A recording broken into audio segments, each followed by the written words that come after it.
कभी भी दीपक नदियों में प्रवाहित नहीं किए जाते। दीपक जला करके नदी के किनारे रखते हैं। हम नदियों में बहाते रहते हैं, वो भी डिस्पोजल दोनों के अंदर,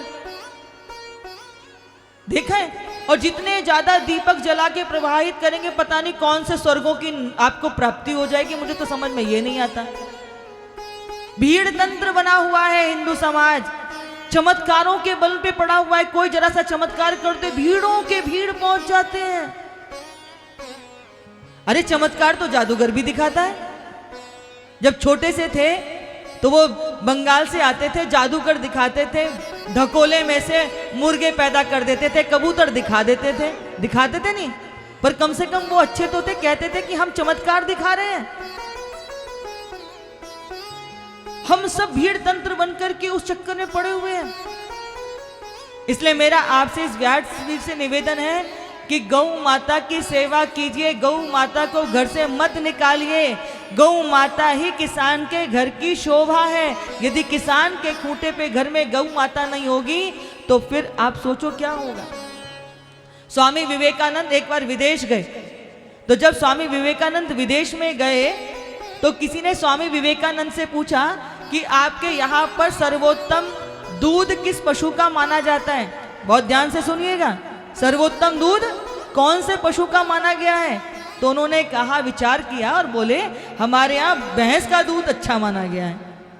तो बोले आप क्या तो हर बात पे गौ माता की जय, गौ माता की जय, गौ माता की जय कहते हैं, और आप कहते हो कि भैंस का दूध सबसे अच्छा है। तो बोले आपने प्रश्न किया था कि आपके यहाँ कौन से पशु का दूध अच्छा माना गया है। बोले हमारे यहाँ गऊ को पशु नहीं मानते, हमारे यहाँ गऊ को माँ मानते हैं। आपने पशु का पूछा ना। जिस देश में गऊ को माँ माना गया हो, उस देश में आज सूरज बाद में निकलता है, उससे पहले लाखों लाख गायें कट करके विदेशों में, अरब देशों में जाती हैं। ऐसे ऐसे यांत्रिक कत्ल खाने आप कल्पना नहीं कर सकते। अगर आप वहां देख लो, आपकी रातों की नींद उड़ जाए।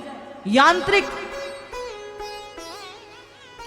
कत्ल खाने, लाखों गाय भोर में कट करके उनका जो है मीट जो है वो दुनिया में चला जाता है। पर ये क्यों हुआ? क्यों हुआ? हमारे नकारेपन के कारण, हमारी अज्ञानता के कारण। अभी आप देखो, हर किसी को लगा है चलो महानगर चलते हैं, महानगर चलते हैं। पता नहीं क्या रखा है महानगर में। हम तो उस दिन पूज्य दीदी माँ जी को कह रहे थे, हमारे जो ऑफिस हैं सारे, परम शक्तिपीठ का केंद्रीय कार्यालय वो दिल्ली में है। अभी आपने देखा है दिल्ली में क्या स्थिति बनी हुई है। इतना पॉल्यूशन है, इतना पॉल्यूशन है कि आप सिगरेट नहीं पीते, लेकिन फिर भी आप एक दिन में 40-50 सिगरेट पीने जितना धुआं फूंक रहे हैं, फेफड़ों में घुस रहा है। कोरोना काल में इतने लोग नहीं मरे भारत के अंदर जितने मात्र दिल्ली के अंदर प्रदूषण के कारण लोगों की संख्या मरने वालों की हो जाती है। जिसे देखो स्किन की एलर्जी, फेफड़ों में एलर्जी, आपको लंग्स के इन्फेक्शन हो रहे हैं, आपको सांसों की दमाओं की बीमारियां हो रही हैं, हार्ट अटैक हो रही है। किससे हो रहे हैं? हमें लगता है पता नहीं महानगरों में क्या है। गांव की जमीनें बीच बीच के शहर भाग रहे हैं। बंधुओं, भारत जो है ना वो एक कृषि प्रधान देश है, और भारत का हृदय केवल गांव ही है।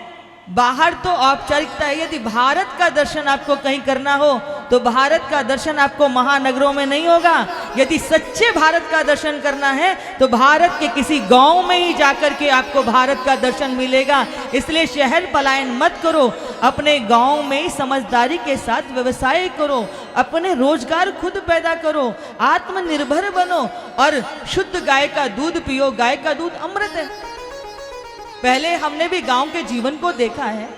घर में गाय होती थी छोटी सी, अपनी क्यारी बनाकर के उसमें सब्जियां बो लेते थे, उसे ही दूध से दही बन जाता था, घी निकल जाता था, छाछ से रोटी खा लेते थे, कढ़ी से खा लेते थे, दही से खा लेते थे। बहुत सब्जियों की जरूरत ही नहीं पड़ती थी। और अभी तो क्या है, सारी खेती यूरिया से, बिना यूरिया के खेती नहीं हो रही, फसलें नहीं हो रही, जहर पे जहर खाए जा रहे हैं हम।